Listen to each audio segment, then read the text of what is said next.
Welcome back, everybody, to the Varsity Squad show. Hey guys, I'm your host, Sheldon. I'm Daniel. And I'm Landon. How's it going, guys? We're going to jump right into it today with the CAA Championships for volleyball tonight. We have number 1, Holy Family Academy, taking on number 3, Thunderbird Adventist Academy.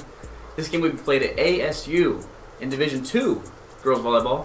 We have number 1, Trinity Christian, will play number 2, Heritage Academy. This game will also be at ASU. Now keep in mind, HYFN TV will be streaming these games tonight on any social media platform that you have, Facebook, Instagram, anything you can think of. And of course, hyfntv.com. Coverage for these games will begin at 5:30 for Division 1 and 7:45 for Division 2. Of course, PM, it's tonight. We encourage you, if you're a fan, player, coach, other athlete that didn't make the championship, to come out and support these teams that have worked so hard this season to get where they are at. Lena, tell us about our soccer championships coming up soon. Always. Well, similar to volleyball, the soccer season will also be ending this week.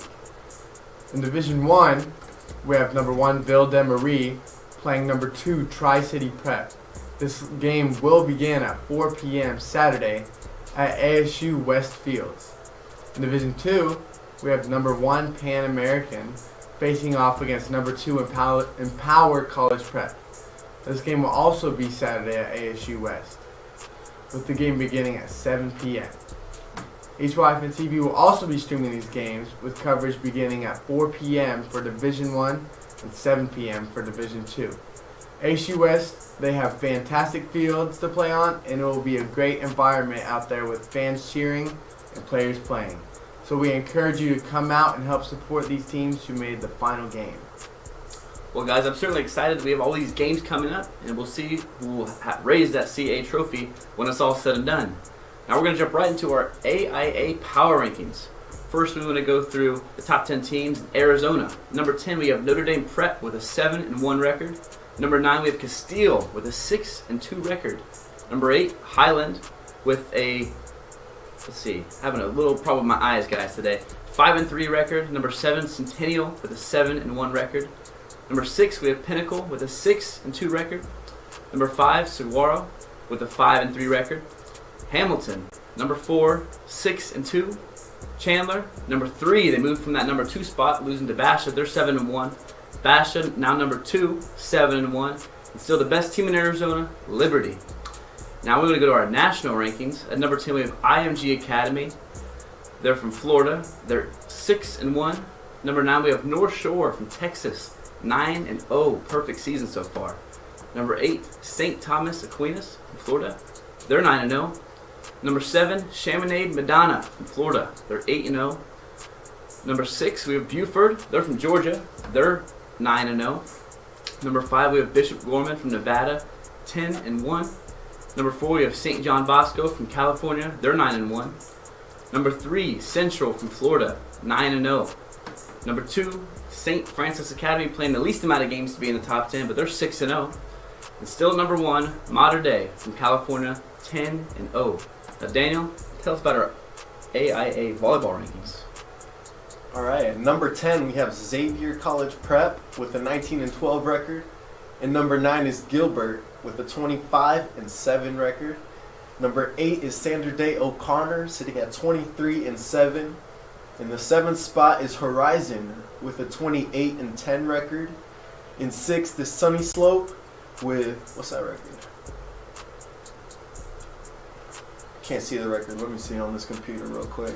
Sunny Slope, 28-10. So we could get that. 28-10 for Sunny Slope. Now in the top 5, we've got Perry at 5, 31-8. In 4 is Liberty with a 24-6 record.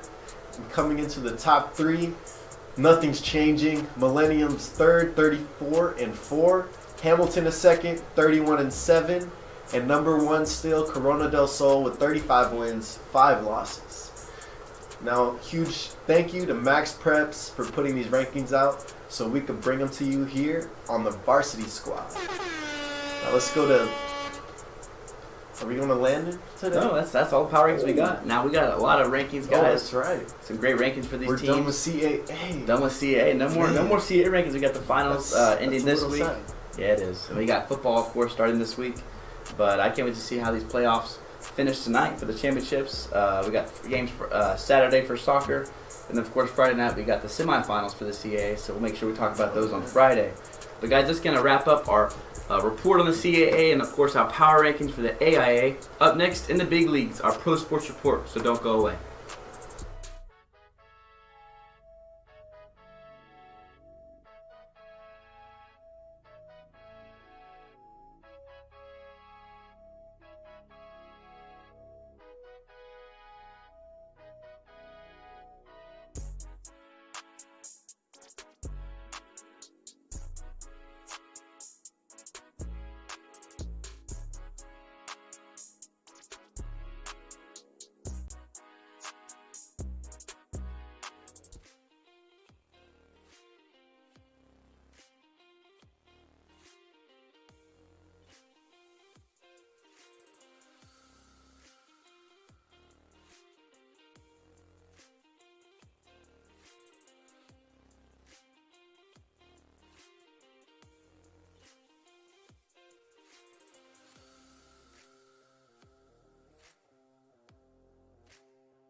Welcome back, guys. Now it's time for In the Big Leagues. And we're going to start things off talking about our Arizona Coyotes.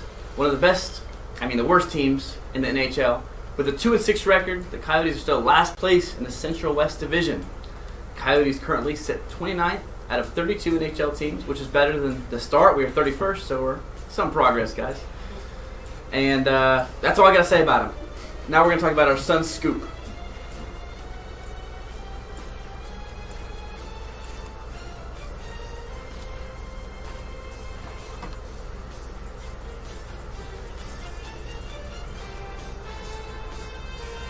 Alright, the Suns improved to 6-1 after defeating the Timberwolves last night, 116-107. Cam Johnson led the game in scoring for both teams, scoring 29 points, hitting 7 3-pointers. The Suns forced 16 turnovers, while the T-Wolves forced only 9. The Suns are now 5-0 at home, and will play the 5-1 Trailblazers on Friday. Guys, I might start buying some Sun tickets because they're undefeated at home. I wouldn't want to go to a Suns game and have them lose. So, I mean, they're pretty fantastic this year. What do you guys think about Cam Johnson putting up 29 points, leading both teams in scoring? What do you guys think about That's that? amazing. I mean, the role players Yeah. are stepping up like in big ways this season so Oh yeah. far. Well, they have to. Yeah. They have to. They don't have with Chris Paul not shooting the way he shoots the ball. Which I think is At kind of least so fine. far. Yeah, I mean, they're winning games. He had Yeah. 15 last night. It was pretty mediocre shooting, but he had 12 assists, and that's something he's done. He had 15 last That's what I game, mean. 12 tonight, or last night, I mean. And Devin Booker, 18 points last night. I think he was 6 for 18 from the field. So a rough game compared to the rest of his games. Mm-hmm. But for a role player like Cam Johnson, who we don't expect him to put up 29, 30 points a night. That's No. just not what he does. If he shot 7 threes in the game, he might be better than Steph. I mean, no one's shooting 7 threes a game. But for him to shoot 7 last night, I think he shot 7 for 11, which is fantastic. It's a great win for the Suns. Oh, yeah. Now we're going to play the Trailblazers next. Trailblazers are a tough team. Dame time, baby. Dame time. He's back. They're another team though with a really really good star on their team with a lot of good role players with Anthony Simons, Nurkic. Do you guys think we can win this game? I think so. I think they're just going to keep steamrolling. You think so? Yeah. They've been playing amazing so far. Now, aside from the Suns, who have been fantastic, I do want to talk about Steve Nash getting fired from the Nets and your guys' thoughts. Does this make him a better team, worse team, indifferent? What happens? What happens with the Nets? I didn't really understand the decision to fire Steve Nash. I don't think the bad start for the Nets is his fault. I mean, what can you do? Ben Simmons isn't doing the best. It's not what he was when he was in his prime. We'll call it a prime when he played in Philadelphia. Kyrie hasn't done things. He's had some good games, but not consistently. Yeah, Not exactly. consistently. Kevin Durant will always be Kevin Durant. He'll always give you 30, but unfortunately 30 points doesn't equal a win. And I think Steve Nash is the scapegoat in this situation. I think he was the easiest guy to blame because you already have so much money tied into Kyrie, Kevin Durant, Ben Simmons. You can't just get rid of him. You can't cut him because you're cutting $200 million. You're not going to waste that money. Yeah. And I think for the fans, they say get rid of the coach. New coach solves the problems. Well, you're still a horrible defensive team. Ben Simmons will play. He'll play defense, but Kevin Durant doesn't play defense. Kyrie doesn't play defense. Their role players are players that aren't going to consistently. They don't have any Cam Johnsons on their team that's going to put up 29 points, and they have no size. If you watch their games, they're always they're never the strongest team. They're never the tallest team. And I think down the stretch, that's going to really, really hurt them. They got some of the best shooters with Kevin Durant and Kyrie, but you have an off night, well, then what? Ben Simmons doesn't shoot, so I can't. I'm not going to say he can't shoot. He just doesn't shoot. He just refuses. I don't know. So I mean, I don't want to compare this team to the Lakers because I think the Lakers have a brighter future. I think, but it's the Nets season. What do they got to do to turn this thing around? Man, they got to figure it out. I think Ben Simmons has to shoot the ball. first of Shoot the all. ball. That's evident. Right. Do you It's think been maybe he's not evident. shooting because he knows he's just going to miss? Because you don't want him shooting if you can't make the shot. I mean, That's true. But he's never been known for as a shooter. He's always been known for a guy that's going to give you a triple double with 10 points. He'll give you 13 assists, 10.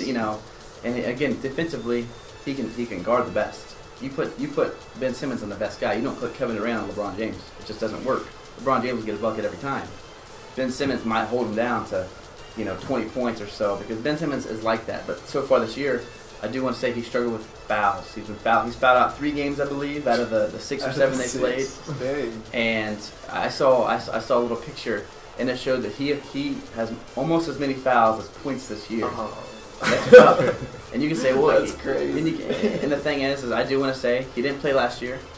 He actually didn't play 2 seasons in a row. So you guys think this is just a conditioning thing? He's getting lazy. He's reaching when he shouldn't. He's just still getting back into the groove of being conditioned. You guys think that's it?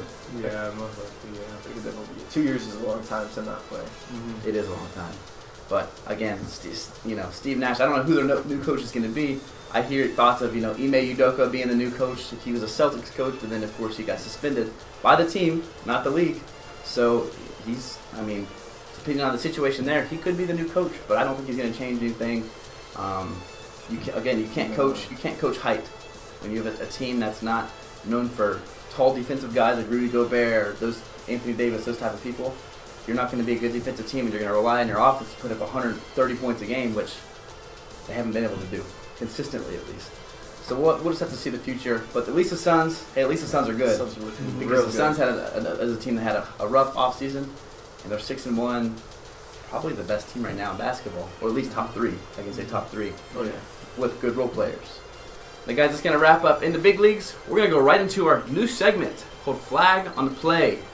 Now, you guys know I'm a referee, and I hear all kinds of things from the stands. I hear, good call, bad call. They cheer when you get a call for their game. They boo you when it's not. And on this segment, we're going to talk about rules, updated rules, judgment calls, all types of things that just questions you guys may have for officials. And one of these big questions that most fans have is, what is intentional grounding? Now, intentional grounding is where the quarterback basically throws the ball to save a sack, save a loss of yardage, save an interception.